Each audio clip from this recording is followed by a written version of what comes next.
In this video, I'm going to be ranking the best do-it-yourself investing platforms in Singapore using a tier list where S and A are the best. Now, if they sit in this category, then they are really worth your time and you're probably going to be establishing long-term relationships with them. If they're in any of the other categories, then they might be okay to start off with, but you're probably going to be using either the S or A category over the long term. All right, so before I get started, if you do want more content like this, don't forget to hit the subscribe button and like this video. Okay, I'm going to start with something that's very familiar to all Singapore investors, and that is DBS Vickers. Not because it's a great platform, but because it's associated with the big bank DBS. Now, just about the only positive thing you can say about DBS Vickers is that when you do buy stocks on SGX, you do have direct ownership through the CDP. In that sense, everything is official, but nowadays, with other brokers offering custodian accounts and everything actually being segregated anyway, I don't see this as a massive deal. Let's get to the downsides, and there are a lot of them. The first big one is trading costs. Now, these are extortionate. If you actually want to buy Singapore stocks on the SGX with cash up front, it's going to cost you a minimum of $11 per trade. And if you want to buy in the US market, it's going to cost you close to $20 per trade as a minimum. Added to that is the fact that DBS Vickers interface feels old school and slow, and it's quite obvious that DBS as a whole has just given up investing into DBS Vickers and growing it as a service. And I would assume that's because over 90% of its clients are probably over 60 and can't be bothered to change their broker or are very used to using DBS Vickers and refuse to change. So if you really enjoy direct CDP ownership and you're willing to trade that off for extortionate trading fees and a very poor user interface, then maybe DBS Vickers is for you. But for everybody else, there are many other better DIY platforms out there in Singapore. So I'm going to place DBS Vickers solidly in the D category. Okay, next up is FSMOne. Now, this is a platform that doesn't actually get a lot of attention from investors, but it's really quite a solid platform and it does a great job of putting your long-term capital to work in markets. That's because it's especially strong for long-term investing through things like a regular savings plan or RSP, as well as ETFs. Now, the interface isn't all that flashy and gamified, but that's fine. It's functional. And for someone who is just starting out in investing, it is actually a pretty good platform to get going if you don't want to start out on one of the more advanced platforms. One other thing that FSMOne offers is truly global market access. And when I say truly global, that means not just US, Singapore, and Hong Kong stocks. It also means stocks and ETFs listed in Europe, which, as we know, offer UCITS ETFs. And remember, if you are not a US citizen, so basically anyone from Singapore, Malaysia, Hong Kong, Europe, anyone who's actually not from the US, then you should be using UCITS ETFs, which are listed in London or elsewhere in Europe to grow your long-term wealth. And this is a market that FSMOne does offer up to investors. Now, perhaps one of the only downsides to FSMOne is the fact that its pricing can be a little steep. If you're looking at Singapore stocks, the minimum commission is around $8.80. If you're buying or selling a large amount, so say over $50,000 worth of stock, then it can make sense because that is what you have to pay. It's just a flat fee no matter how much you're trading. But if you're buying or selling smaller amounts, then it can be quite a hefty commission. Now, in terms of the US, its pricing there is also a bit more expensive versus other low-cost brokers.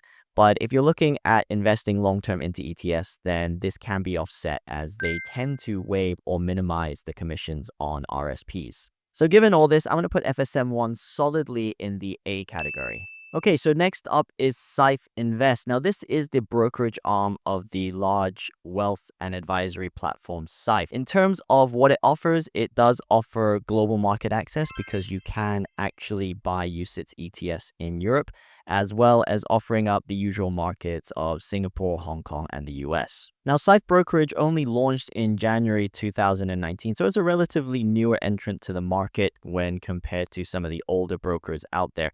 However, it is something that you can use if you want to invest into UCITS ETFs. There are a couple of limitations, though. One of them being that the buy orders for its regular savings plan for UCITS ETF is carried out once a week. So you can't actually take advantage of drops in the market to actually accumulate if you happen to have spare cash on hand, as the orders are only carried out every Tuesday. While they do offer some UCITS ETFs on its platform, it's a rather narrow range of ETFs that you can access.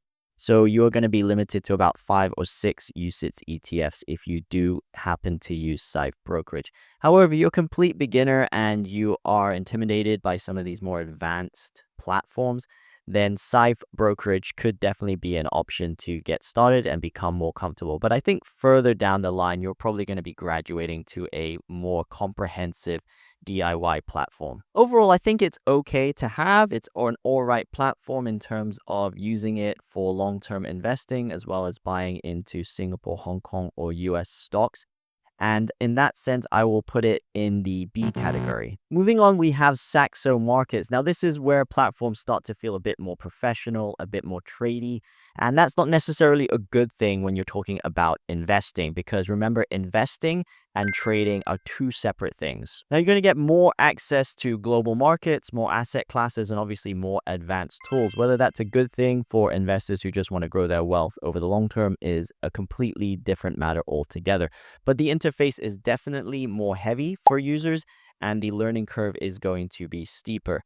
Beyond that, though, there hasn't been great feedback on Saxo Markets generally from users in Singapore, particularly on Reddit, where there happens to be a lot of criticism. Now, Saxo did actually launch a regular savings plan, or RSP, back in 2020, but it actually discontinued this RSP in late 2024, showing that either there was not enough uptake or interest from its clients, or the fact that it's really not committed to helping investors invest for the long term. Beyond that, I don't really like the fact that I see a lot of Saxo ads being served to me on social media that is encouraging me to take on leverage and trade to make more money. This is, in my own opinion, irresponsible marketing and encouraging gambling-like behavior, which is not something we should be doing if we are investing our money. Remember, leverage trading is completely different to investing. Given its more complex interface, the lack of a regular savings plan, and the fact that it promotes a lot of leverage trading, I'm going to put Saxo Markets in the C category. Okay, next up is Interactive Brokers Singapore, and for me, this is the most powerful platform on the list for those of us who actually want to grow our wealth over the long term. The fees are extremely low, the FX conversion rates are very favorable, the market access is truly global and unmatched, and the tools can be at an institutional grade level. Now, having said that, the downside is that the user interface isn't exactly 100% beginner friendly. It's not pretty. I mean, let's be honest, it is a very institutional focused platform, and it can feel overwhelming at first for beginners, but if you are just using it for what it's there for, to actually access the instruments that can help you grow your long-term wealth, then it's perfect. You don't want an app that is actually going to be encouraging you to be checking it every day and trading constantly, because as I said before, investing and trading are two completely separate pursuits. So if you're willing to get to grips with the platform, Interactive Brokers is probably one of the best long-term choices out there available to Singapore-based investors to grow their wealth through investing. Remember, you can use and utilize their recurring investment program, which allows you to dollar cost average into things such as UCITS ETFs. But beyond that, it is also very competitively priced in terms of commissions and FX conversions. Remember, a lot of these newer low-cost brokers will have very low commissions, but then they will make money off you on the spread. So say you're changing Singapore dollars into US dollars, they will have a spread where they make money off that conversion. Whereas for Interactive Brokers, they charge you a flat fee of, I think, around 2 to 3 Singapore dollars per conversion, but they give you pretty much the spot rate that you are changing into. So it is very competitive in terms of FX conversion rates. So despite a user interface that isn't exactly 100% beginner friendly or all that intuitive, I'm going to put Interactive Brokers Singapore in the S category. That's because it comes down to low costs or extremely competitive costs on the side of commissions as well as FX conversion rates, but also because it encourages investors to invest on a regular basis through its recurring investment program that allows you to buy and sell UCITS ETFs that are listed in Europe. Now, remember that it also allows you to buy and sell fractional shares. So you can just allocate a dollar amount to how much you want to invest every month, and they will buy that exact dollar amount in ETFs. Okay, so next up is Moomoo. Now, this is one of the newer low-cost brokers that launched in Singapore in the past 5 or 6 years, and actually launched in 2021 during the pandemic. And obviously, that caught a pretty good time given a lot of people were at home, a lot of people were trading. And so, from that perspective, it has done quite well. And apparently, over the past year or so, it has surpassed 1 million users in Singapore. Now, Moomoo's interface is relatively good for people who are starting out investing. So, it's a very approachable app. Obviously, given the background in tech, the UI and UX of Moomoo, I think is very easy to use and very approachable. However, it does not have access to European listed UCITS ETFs. So for me, it's more of a trading platform rather than an investing platform. It does give you low cost commissions to markets such as the US, Hong Kong, and Singapore. And that's all in good if you like to trade a lot and you can continue to get things like cash coupons to trade. But if you're actually talking about investing and building your wealth over the long term, then the fact that it does not have UCITS ETFs for me is a really big downside. One positive of Moomoo is that if you are using it for investing into Singapore stocks on the SGX, then you will have 1 year of zero commission trades, which is a pretty good offer.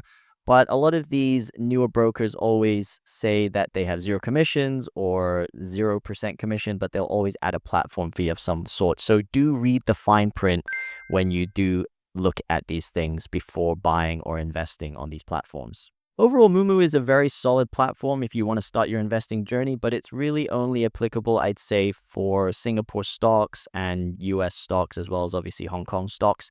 But the big downside is that it lacks access to really key instruments that help us grow our wealth, such as UCITS ETFs listed in Europe. Beyond that, it also adds an element of gamification to investing, which I personally don't like. And obviously, that promotes a lot of trading, which, as I've said before, is completely different to long-term investing. So in that sense, I'm going to put Moomoo in the B category. Okay, to end, I'm going to take a look at 3 of the new low-cost brokers that entered the market in recent years: Tiger Brokers, Webull, and Longbridge. Now, Tiger Brokers actually launched a year before Moomoo, but Moomoo is now the biggest low-cost broker in Singapore by number of users. Now, I find all these low-cost brokers, such as Moomoo, Webull, Longbridge, and Tiger, are all very similar to each other in terms of its pricing and market access. There might be 1 or 2 that have access to specific markets like Australia, but the one thing that they all lack is market access to Europe and UCITS ETFs. I would say that Webull is probably a bit more trading centric, whereas a platform like Tiger is good for, I'd say, a beginner to a lower intermediate level of investor. And then finally, Longbridge, which is the newer entrant out of the 3 or 4 of those low cost brokers, I think is suitable for anyone who is just starting out. But again, they are pretty much all the same in terms of what they offer an investor who wants to grow their wealth. They offer you access to the big markets like Singapore, Hong Kong, the US. But what they really lack, as I said, is that access to European listed UCITS ETFs. Now, all 3 of these brokers, or platforms rather, of Webull, Tiger, and Longbridge are really more trading platforms versus actual investing platforms. So if you are serious about growing your wealth, I wouldn't really bother opening an account with them. If you do want to trade though, then they're perfectly fine for that pursuit. So in that sense, I'm going to put all 3 of them in the C category. The only reason I've put Moomoo in the B category is I think its interface is probably a bit easier for beginners to understand. It is also got the most users in Singapore, and it also has the financial backing that will likely mean it has more staying power than the other competitors in that space. So there you have it, my various rankings of all of the biggest DIY investing platforms out there in Singapore. If you are new to investing, then it's fine to start simple, and as you become more comfortable with investing, to upgrade your investing platform. Remember, switching brokers later on in your journey is very easy to do, but if you are willing to learn some of these more advanced platforms, then you should just get straight to it, and then you won't need to bother changing later on. Hopefully you found this video useful, and do remember that this is ranking the best Singapore DIY investing platforms and not trading platforms. So when I'm talking about investing, I mean using the right tools to invest long term and not trading on a daily or weekly basis. So in that sense, this is really focused on investing. If you do want more content like this, then don't forget to hit the subscribe button and like this video.